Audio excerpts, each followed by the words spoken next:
The first time my mother-in-law looked me straight in the eyes and said, "You'll be handling Thanksgiving this year, 30 guests, dear. It's tradition for the women of the family," I laughed.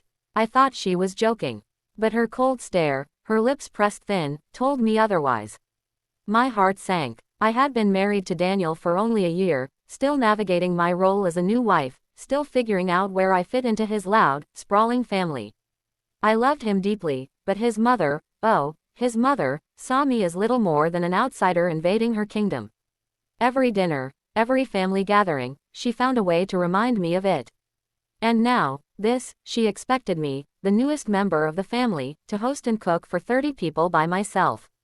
"Mom, that's a lot to ask," Daniel said, shifting uncomfortably beside me. But his words were weak, hesitant, more like a whisper than a defense. His mother's word was law, and he had never been the type to stand up to her.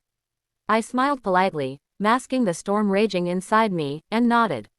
"Of course," I said, because what else could I do in that moment? But inside, I was breaking. The weeks leading up to Thanksgiving were torture. I barely slept. My job deadlines piled up as I frantically searched recipes, grocery lists, and turkey cooking tutorials online. Daniel offered to help, but his version of help was carrying in a bag of groceries or tasting the pie filling. The weight of it all pressed down on me like a mountain. The final straw came one night when I overheard a phone call. My mother-in-law's voice carried through the hallway while she spoke to one of her sisters. "She needs to learn her place. If she can't manage one dinner, she'll never fit in with this family. I did it when I was her age, she can too." Her words pierced me. I sat frozen, tears welling up, until Daniel appeared behind me. He didn't deny it. He didn't comfort me. He just shrugged. That night, staring at the ceiling, I made my decision. Thanksgiving morning came. The fridge was full of ingredients. The oven preheated, waiting. 30 people were expecting a feast by evening. My mother-in-law sent a sharp reminder text, "Dinner at 5. Don't be late. Everyone is counting on you." I looked at the message. Then I looked at the plane ticket I had secretly booked the night before. At noon, while Daniel was still in bed scrolling through his phone, I rolled my suitcase out the door, hailed a cab, and boarded a flight. Destination: my parents' home 3 states away.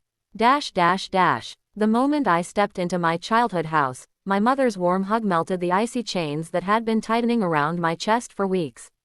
The smell of roasted turkey, stuffing, and cinnamon pie filled the air. Laughter spilled from the living room where my father and brother argued over football.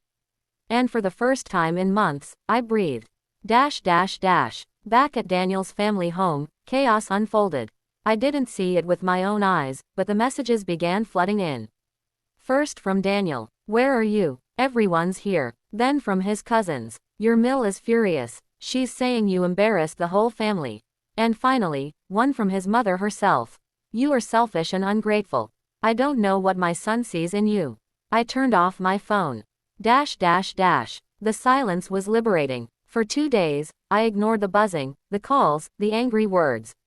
I laughed with my parents, helped my mom set the table, and finally felt seen, not as someone's servant or daughter-in-law on trial, but as me.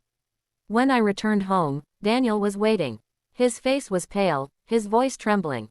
"Everyone was so angry," he said, pacing. "Mom said you humiliated her. She said." I cut him off. "Daniel, do you hear yourself? Do you even realize what she was doing to me? She set me up to fail. She wanted to break me. And you stood there and let it happen." He opened his mouth to argue but stopped. His eyes softened. For the first time, I saw guilt flicker across his face. The days that followed were difficult. His mother called me every name she could think of. Some relatives sided with her. But others quietly reached out, saying they admired me for standing up for myself. One of his cousins even confessed, "She did the same to me when I married into the family." "I wish I had done what you did." Daniel and I had long, hard conversations. I told him I wouldn't live as a shadow, bowing to someone else's cruelty. If he wanted this marriage to work, he needed to grow a spine and stand beside me, not behind his mother. It wasn't easy, but slowly, he began to change. He started setting boundaries with her, things he had never dared before. He defended me when she criticized, and little by little, the balance of power shifted. It took time, but Thanksgiving became a symbol for me, not of food or family traditions, but of courage. Walking away that day wasn't selfish. It was survival. It was reclaiming my dignity. And if there's one thing I've learned, it's this: sometimes the bravest thing you can do is board a plane, walk away from the table where you are only ever served bitterness, and find your seat where love, respect, and warmth are waiting. Because you don't have to earn your place in a family by breaking yourself. Real love never demands that. Real love welcomes you as you are. Sparkle's message for the audience. Never let anyone, whether it's in-laws, family, or even a partner, convince you that your worth is proven by how much you can endure. Your worth is already there, unshakable, and sometimes the most powerful act of love, for yourself, is walking away from the things that try to diminish it.